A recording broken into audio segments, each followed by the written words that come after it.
This isn't good. This isn't good at all. Ugh. All right, we need to talk about these piles. They're not just here for decoration. They're definitely not some clever aesthetic to make me look well read. Nope, these are the books I've solemnly swore to read. And yet, here we are, staring at them together.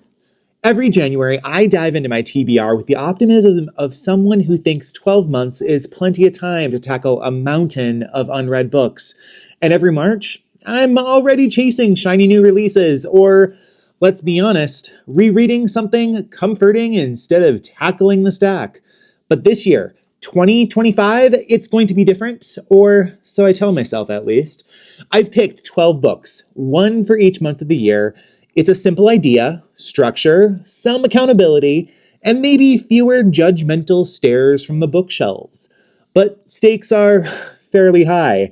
These are hours of my life waiting to be invested, choices I'll have to stick to, and the lingering question, will I actually follow through? Probably not, but hope springs eternal, as does my ever-growing TBR list. So, if you've ever made bold reading resolutions only to crumble by spring, or you just want to feel smug that your stacks aren't this bad, grab your favorite beverage and settle in. My name's Nick. This is DrCrankyPantsReads, and today we're diving into the 12 books I'm determined to finally read in 2025.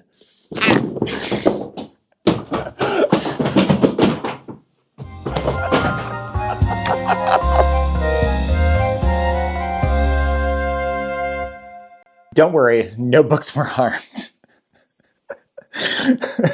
But it is that time of the year where not only are we looking backward at the books that we have read in 2024, but looking ahead at the books we want to read in 2025. Appropriately, I've been looking at my TBR, trying to think through what are the books that I most am looking forward to in 2025.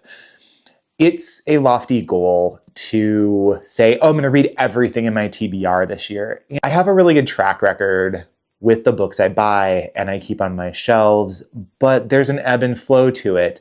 I may be really excited about a book that I pick up and not get to it for 6 months or a year. I've taken a little bit of a different approach this year for myself. I've gone through the books that are in my TBR and I've thought through what 2025 is going to look like, and I've matched up books from my TBR on my shelves that I already own and identified one book every month that I want to get read.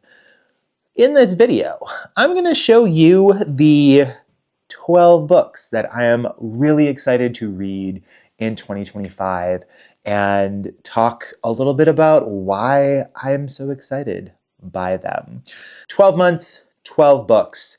Let's get started with January. This is my January book. This is Gerard, Reve, The Evenings. I just cannot get enough of introspective novels of people thinking about their lives and trying to make sense of what they're doing.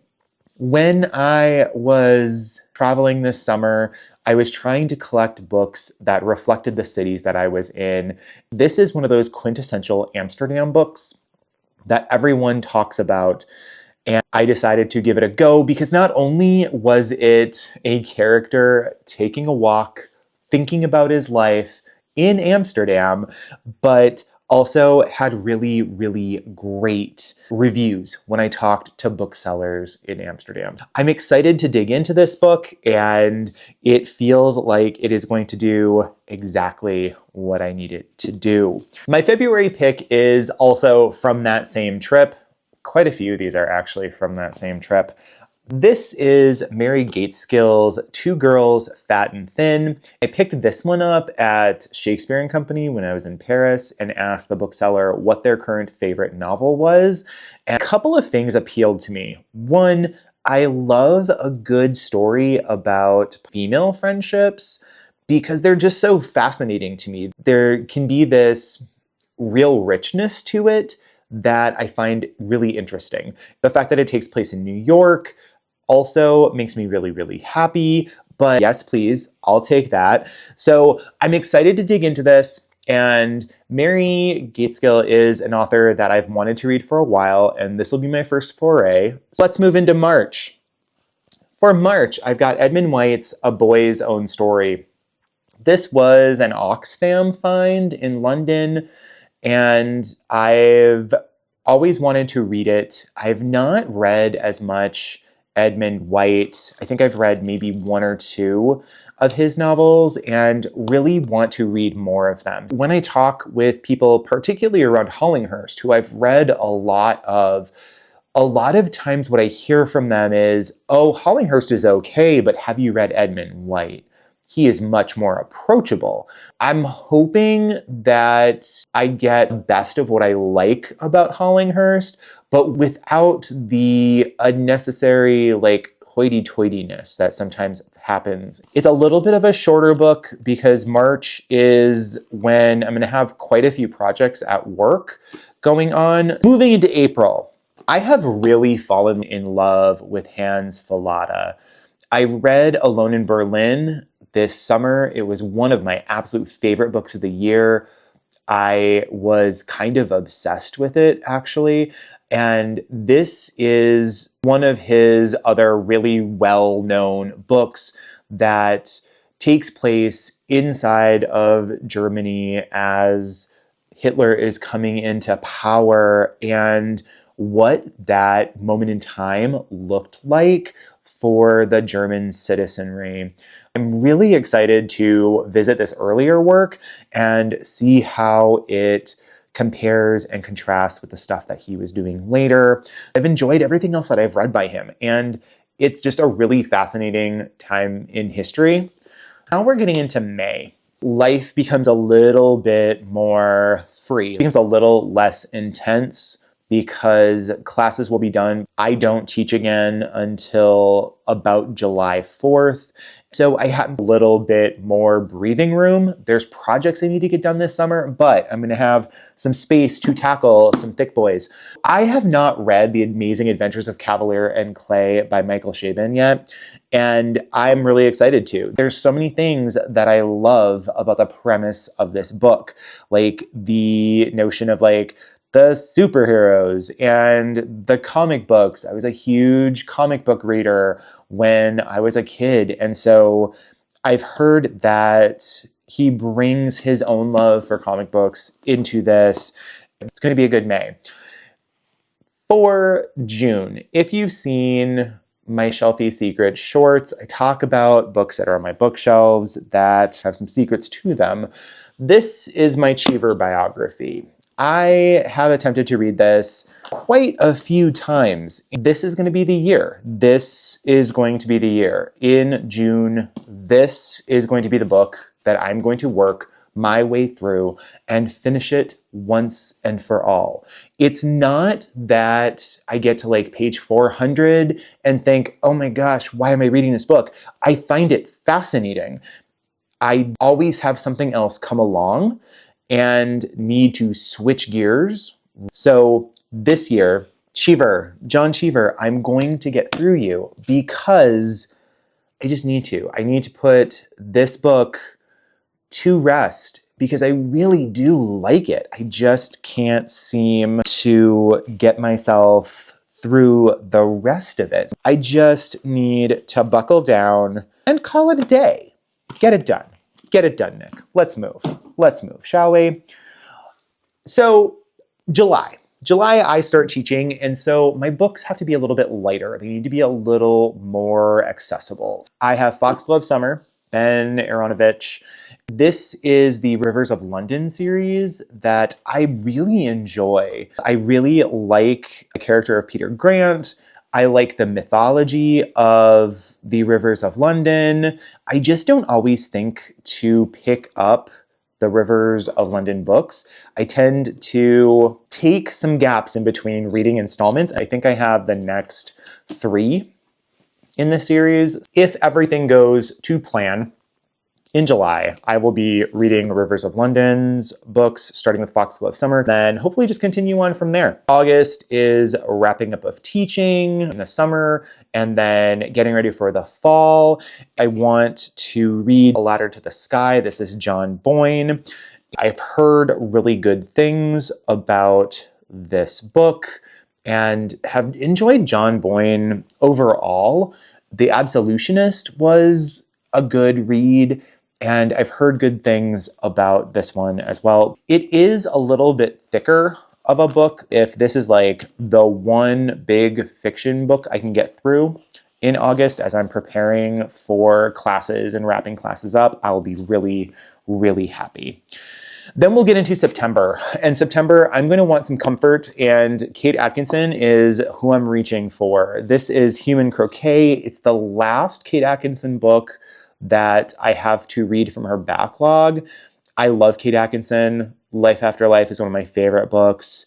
I really love Jackson Brodie. So I'm expecting really good things from Human Croquet as well. It's really fascinating for Atkinson how you can see her develop as a writer across her novels. I am really excited to see, now that I've read Behind the Scenes at the Museum and her newest Jackson Brodie novel, Death at the Sign of the Rook, to see what's going on in Human Croquet, and just really how delightful is this 90s cover. Like, it just makes me ridiculously happy. I want to be making room in October for some scary stories. It's spooky season. This is My Government Means to Kill Me.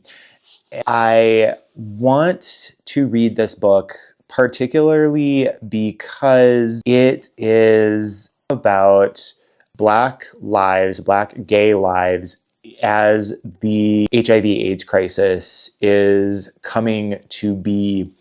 And so My Government Means to Kill Me is a commentary on the government reaction at that point in time. I've heard really great things about this book. So November, should have picked a nonfiction book, but I didn't. I did, however, pick a book that's kind of based on real events, and so that should count. This is Tan Tuan Eng's The House of Doors, and I'm going to not do well at explaining this book. I apologize. I'm really excited to read it. I would love to make you excited to read it. Essentially, this book takes place in the 1920s, which is kind of a soft spot for me. I love that general era. And it follows a writer and his secretary who has some writer's block. He's trying to figure out what comes next. He's thought of as going down the drain. And so he goes to visit his friend and his wife in Penang, and secrets occur, secrets get unfurled, secrets get revealed, and it's just a smorgasbord of secrets and colonialism and sexuality and identity, and I'm here for all of those things. It's also a little bit of a shorter book, so I can fit a lot of other kinds of books in alongside of this. I'm going to do a really terrible job of selling you on my December book, because part of the reason why I'm so excited to read Blackouts by Justin Torres is I'm having a hard time figuring out what it's about. It feels a little bit like The Trees by Percival Everett, where I couldn't figure out really what it was about until I got into it, and then it became one of my favorite books of the year. And I feel like Blackouts is going to be in that same vein. You read the flap copy and you're like, oh, okay, maybe I'm going to figure it out. I am going into this knowing that reviews have been really good, and it ticks a lot of the boxes that I am interested in as a reader. I don't quite know what I'm getting into here. We're going to see. 12 books, 12 months. Will I stick with this? That is the question. I think the chances are pretty good. I read more than one book a month. The question is going to be, can I read them in the order in which I've laid them out here? And I don't necessarily think that I have to, but I am feeling really good about the idea of having a plan. And if I happen to read a book earlier, Awesome, great, check. I'm just gonna say that it's done. I'm not gonna worry about slipping another book in there into that slot for that month. It's just, we're gonna call it done. So please be my accountability buddy. Every month when I do my wrap up, make sure I'm checking off the book in 2025. Let's work on those TBRs. Let's get those TBRs down. Shall we? Shall we? Next week, here on the channel, I'm going to be looking at my reading data for 2024. I've taken my information from Storygraph from December 2023 all the way up through November 2024, and we're going to look at what my year looked like and set up some goals for myself. There's a couple of things that didn't get captured in this TBR planning that I'm really excited to partake in 2025. So please join me next week as I lay out some fun plans for at least me. I don't know if they're going to be fun for anyone else, but as long as I'm enjoying it, it's all good. I appreciate you immensely, and I hope life is good, and I'll see you in the next one. Bye.